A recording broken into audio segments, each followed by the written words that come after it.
Kita berdoa.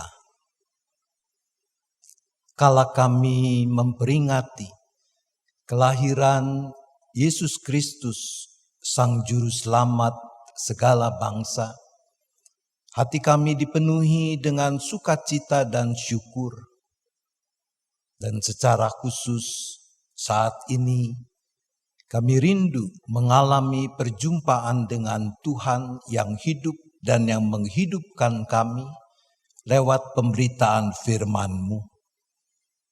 Tolong kami, mampukan kami menyambut kehadiran dan karya Roh Penolong, Sang Roh kebenaran itu, sehingga dengan hikmat-Nya kami makin memahami kebenaran firman-Mu, dan dengan kekuatan-Nya kami makin bersungguh melakukannya. Terima kasih Bapa, kami memohon hanya di dalam nama Tuhan Yesus Kristus. Amin.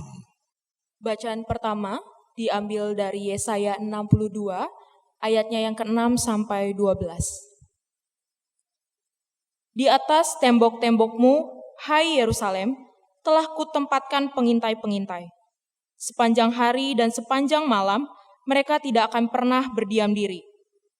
Hai kamu yang harus mengingatkan Tuhan kepada Sion, janganlah kamu tinggal tenang, dan janganlah biarkan dia tinggal tenang, sampai ia menegakkan Yerusalem, dan sampai ia membuatnya menjadi kemasyhuran di bumi. Tuhan telah bersumpah demi tangan kanannya, demi tangan kekuatannya, sesungguhnya aku tidak akan memberi gandummu lagi sebagai makanan kepada musuhmu, dan sesungguhnya orang-orang asing tidak akan meminum air anggurmu yang telah kau hasilkan dengan bersusah-susah. Tetapi orang yang menuainya akan memakannya juga dan akan memuji-muji Tuhan. Dan orang yang mengumpulkannya akan meminumnya juga di pelataran-pelataran tempat kudusku. Berjalanlah melalui pintu-pintu gerbang, persiapkanlah jalan bagi umat, bukalah jalan raya, singkirkanlah batu-batu, tegakkanlah panji-panji untuk bangsa-bangsa. Sebab inilah yang telah diperdengarkan Tuhan sampai ke ujung bumi. Katakanlah kepada putri Sion, sesungguhnya keselamatanmu datang. Sesungguhnya mereka yang menjadi upah jerih payahnya ada bersama-sama dia, dan mereka yang diperolehnya berjalan di hadapannya. Orang akan menyebutkan mereka bangsa kudus, orang-orang tebusan Tuhan, dan engkau akan disebutkan yang dicari, kota yang tidak ditinggalkan. Demikianlah sabda Tuhan.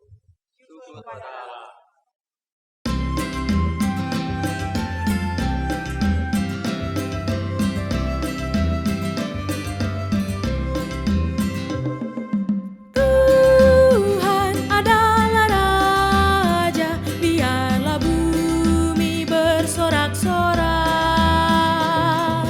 Tuhan adalah Raja, biarlah banyak pulau bersukacita.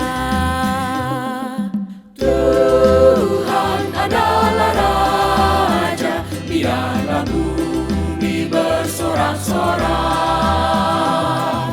Tuhan adalah Raja, biarlah banyak pulau bersukacita. Api menjalar di depannya, dan lawan-lawan Tuhan dihanguskannya. Awan serta kekelaman ada di sekelilingnya, keadilan hukum dasar tahtanya. Tuhan adalah Raja, biarlah bumi bersorak-sorak. Tuhan adalah Raja, biarlah banyak pulau bersukacita.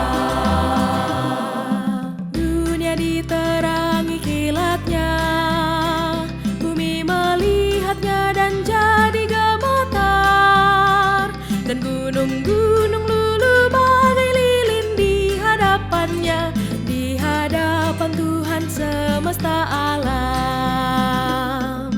Tuhan adalah Raja, biarlah bumi bersorak-sorak.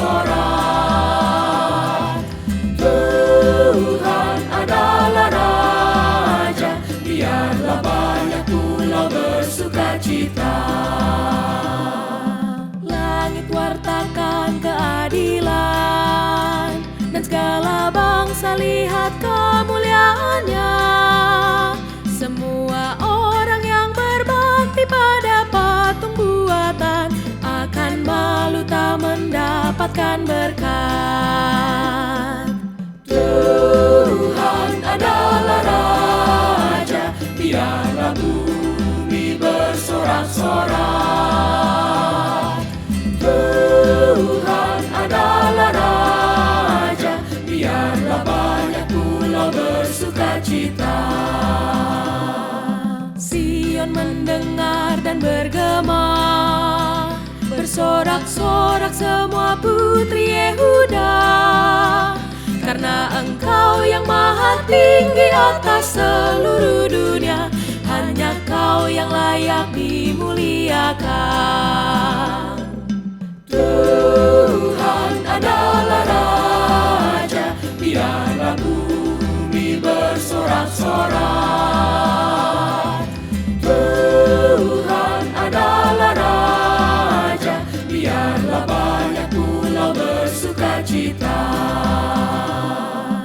Orang yang mengasihi Tuhan, marilah kita membenci kejahatan, bersukacita dan nyanyikan syukur bagi namanya. Telah terbit terang bagi orang benar. Tuhan adalah Raja, biarlah bumi bersorak-sorak. Tuhan adalah Raja, biarlah banyak pulau bersukacita. Bacaan kedua dari surat Titus pasalnya yang ketiga, ayat 4-7.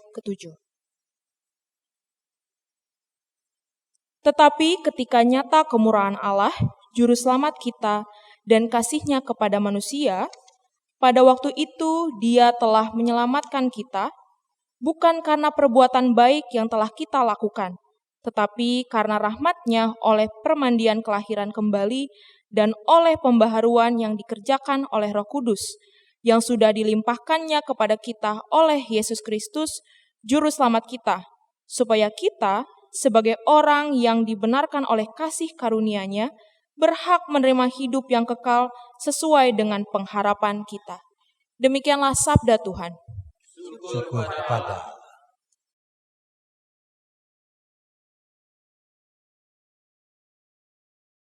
Injil Tuhan kita Yesus Kristus menurut Lukas, Lukas pasal 2 ayat 8 sampai dengan ayat 20. Di daerah itu ada gembala-gembala yang tinggal di padang menjaga kawanan ternak mereka pada waktu malam. Tiba-tiba berdirilah seorang malaikat Tuhan di dekat mereka, dan kemuliaan Tuhan bersinar meliputi mereka, dan mereka sangat ketakutan. Lalu kata malaikat itu kepada mereka, "Jangan takut, sebab sesungguhnya aku memberitakan kepadamu kesukaan besar untuk seluruh bangsa. Hari ini telah lahir bagimu Juru Selamat, yaitu Kristus Tuhan di kota Daud. Dan inilah tandanya bagimu, kamu akan menjumpai seorang bayi dibungkus dengan lampin dan terbaring di dalam palungan." Dan tiba-tiba tampaklah bersama-sama dengan malaikat itu sejumlah besar bala tentara sorga yang memuji Allah. Katanya, "Kemuliaan bagi Allah di tempat yang maha tinggi, dan damai sejahtera di bumi di antara manusia yang berkenan kepadanya." Setelah malaikat-malaikat itu meninggalkan mereka dan kembali ke sorga, gembala-gembala itu berkata seorang kepada yang lain, "Marilah kita pergi ke Betlehem untuk melihat apa yang terjadi di sana, seperti yang diberitahukan Tuhan kepada kita."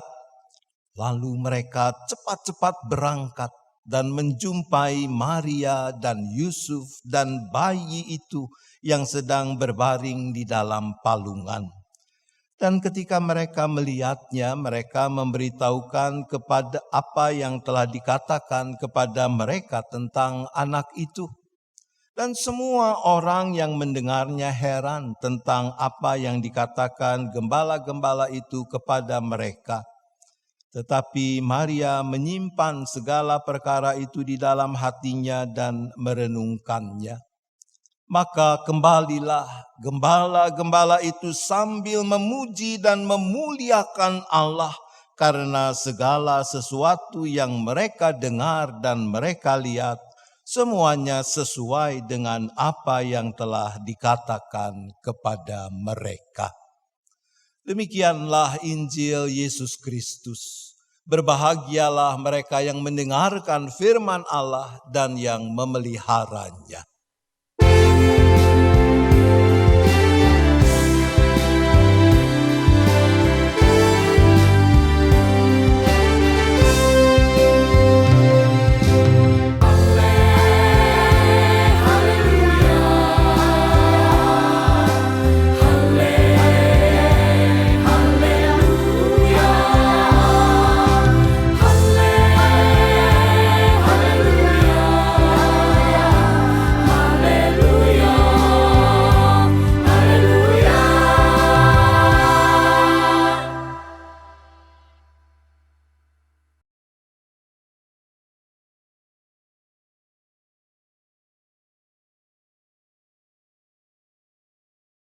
Omikron yang sulung belum pergi, saudara-saudaranya sudah datang.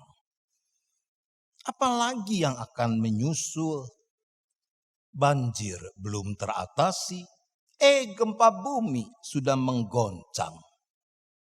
Begitu keluh sebagian orang tentang situasi masa kini dan apa yang akan terjadi di masa depan. Keluhan yang mencerminkan kecemasan, kekhawatiran, bahkan ada nada putus asa di sana. Kenapa? Dulu waktu saya masih remaja, puluhan tahun lalu, ada ungkapan yang beken di kalangan remaja. Madesu. Ada yang masih ingat? Itu singkatan apa? Madesu. Ya, betul. Masa depan suram. Itu istilah yang dipakai untuk menggambarkan apa yang akan terjadi kalau seorang anak mengabaikan pendidikan. Madesu, masa depannya akan suram. Nah, ibu bapak saudara-saudara, sekarang sebagian orang tanpa ada hubungan dengan urusan pendidikan merasa hidup ini madesu. Sebab selama lebih dari 2 tahun kita dilanda pandemi dan orang makin menyadari, merasa betapa rapuhnya diri ini. Salah satu penyebab kerapuhan yang kita alami memang adalah realitas kondisi dunia yang menyesakkan dan masa depan yang tidak menentu. Di tengah situasi kondisi kerapuhan itulah tema Natal kita mengatakan juru selamat segala bangsa telah lahir. Bacaan Injil dari Injil Lukas mengisahkan dengan indahnya bagaimana kabar sukacita tentang kelahiran Sang Juru Selamat disampaikan. Kepada siapa? Kabar sukacita itu disampaikan menurut Injil Lukas kepada para gembala. Penerima berita sukacita itu yang pertama kali adalah para gembala yang tinggal di padang gurun menjaga kawanan ternak mereka pada waktu malam. Siapa sih para gembala ini? Menurut ahli-ahli tafsir Perjanjian Baru, kemungkinan besar para gembala ini bukan pemilik dari domba-domba yang mereka jaga. Mereka adalah orang-orang yang diupah untuk menjaga kawanan domba milik orang lain. Dan mereka dibayar dengan upah minimum. Ada penafsir yang mengatakan bahwa domba-domba yang digembalakan di padang Efrata itu kemungkinan adalah milik para imam di Yerusalem, yang nanti akan dijual di bait Allah sebagai hewan korban dengan harga berlipat ganda dibanding harga pasar. Para gembala seperti ini adalah orang-orang yang masuk kategori kelompok yang terpinggirkan, tersisih dari kehidupan masyarakat Yahudi. Bukan cuma karena kerapuhan, kelemahan mereka dari sisi perekonomian, tapi juga dari sisi religius. Dikarenakan pekerjaannya, para gembala ini seringkali tidak bisa memenuhi aturan-aturan kekudusan atau ketahiran untuk bisa melakukan ibadah harian. Oleh karena itu, seringkali pekerjaan mereka menempatkan mereka dalam kondisi yang disebut najis. Dan karena itu, di mata kaum Yahudi ortodoks, termasuk para imam, kaum gembala ini dianggap hina.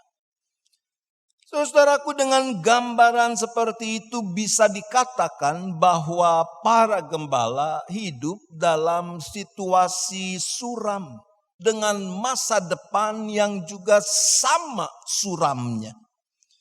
Kesuraman itu secara dramatis digambarkan dalam Injil Lukas dengan lukisan bagaimana malaikat Tuhan menjumpai mereka pada waktu malam. Kita bayangkan para gembala duduk-duduk di sekeliling api unggun yang tidak bisa menembus kegelapan malam. Suram dalam arti harfiah. Tiba-tiba berdirilah seorang malaikat Tuhan dekat mereka dan kemuliaan Tuhan bersinar meliputi mereka. Bukan cahaya unggun yang bisa mengenyahkan kegelapan, kesuraman dalam hidup ini, melainkan sinar kemuliaan Allah. Respons pertama dari para gembala ini adalah mereka sangat ketakutan. Bukan sekedar terkejut, tapi sangat ketakutan. Siapa tidak takut ketika berada di dalam terang kemuliaan Tuhan? Bukankah di dalam terang kemuliaan Tuhan tidak ada yang dapat disembunyikan? Segala cacat celah, noda, dosa, bahkan yang paling tersembunyi pun akan nampak nyata. Mungkin para gembala ini teringat bagaimana mereka dianggap sebagai orang-orang yang melanggar aturan ketahiran atau kekudusan. Mereka jangan-jangan berpikir, oh malaikat Tuhan datang untuk menghukum mereka. Tapi ketakutan di tengah kesuraman itu berubah menjadi sukacita. Karena ternyata bukan berita penghukuman yang disampaikan malaikat Tuhan. Jangan takut, sebab sesungguhnya aku memberitakan kepadamu kesukaan besar untuk seluruh bangsa. Hari ini telah lahir bagimu juru selamat, yaitu Kristus Tuhan di kota Daud. Itulah sukacita pertama yang dialami oleh kaum tersisih ini. Bahwa ternyata mereka sangat berharga di mata Tuhan. Merekalah yang mendapat kehormatan menjadi penerima kabar baik yang diberitakan oleh malaikat Tuhan. Sangat menarik ibu bapak saudara-saudara kalau kita perhatikan berita yang disampaikan malaikat Tuhan ini. Bahwa kesukaan besar yang diberitakan kepada para gembala bukanlah kesukaan besar yang hanya ditujukan bagi kelompok tertindas, bagi kalangan yang hidup di dalam kesuraman, bagi mereka yang rapuh, melainkan kesukaan besar yang Allah anugerahkan untuk seluruh bangsa. Seperti dipersaksikan dalam Mazmur 97 yang kita daraskan tadi. Langit memberitakan keadilannya dan segala bangsa melihat kemuliaannya. Bahwa keselamatan yang Allah rancangkan, ditujukan, dianugerahkan pada segala bangsa, pada semua orang tanpa terkecuali. Apa konten, isi kesukaan besar itu? Hari ini telah lahir bagimu Juru Selamat, yaitu Kristus Tuhan di kota Daud. Inilah tandanya bagimu, kamu akan menjumpai seorang bayi dibungkus dalam lampin dengan lampin dan terbaring di dalam palungan. Saudara, kehadiran Sang Juru Selamat dalam kerendahannya itu mengawali masa era yang baru dalam sejarah kehidupan. Bahwa keterpisahan antara Allah dengan manusia karena keberdosaan manusia sekarang terjembatani. Dan itu ditandai oleh pujian bala tentara sorga. Kemuliaan bagi Allah di tempat yang maha tinggi dan damai sejahtera di bumi di antara manusia yang berkenan kepadanya. Bahwa kehadiran Yesus Sang Kristus menjadi awal pemulihan relasi yang rusak karena keberdosaan manusia. Dan itu terjadi karena anugerah Allah di dalam kasih setianya kepada umat. Bukan karena kebaikan, apalagi kebenaran dari pihak kita. Bacaan kedua dari surat Titus penuh dengan ungkapan-ungkapan yang menegaskan hal itu. Kita membaca tentang kemurahan Allah. Bahwa bukan karena perbuatan baik yang kita lakukan, tapi karena rahmat-Nya. Ungkapan tentang orang yang dibenarkan. Bukankah semua itu menunjukkan bahwa keselamatan bagi segala bangsa itu adalah pemberian anugerah? Tapi sukacita kaum gembala itu belum menjadi sukacita penuh yang mengubah kehidupan mereka. Kalau kita telusuri, kita ingat cerita dalam Lukas 2 tadi, apakah malaikat menyuruh mereka untuk pergi ke Betlehem? Tidak ada, saudara-saudara. Malaikat Tuhan tidak menyuruh mereka ke Betlehem. Ia cuma menyampaikan bahwa Juru Selamat telah lahir.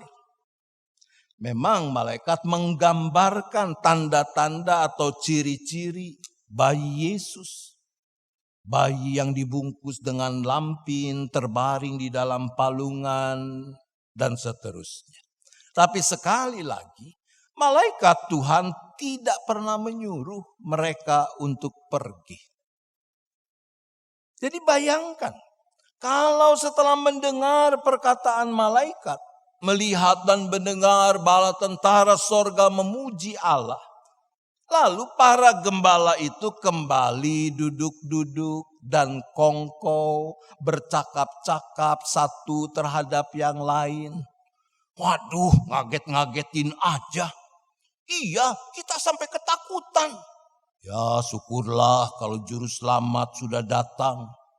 Tapi mereka tidak beranjak untuk menghampiri Sang Bayi Kudus.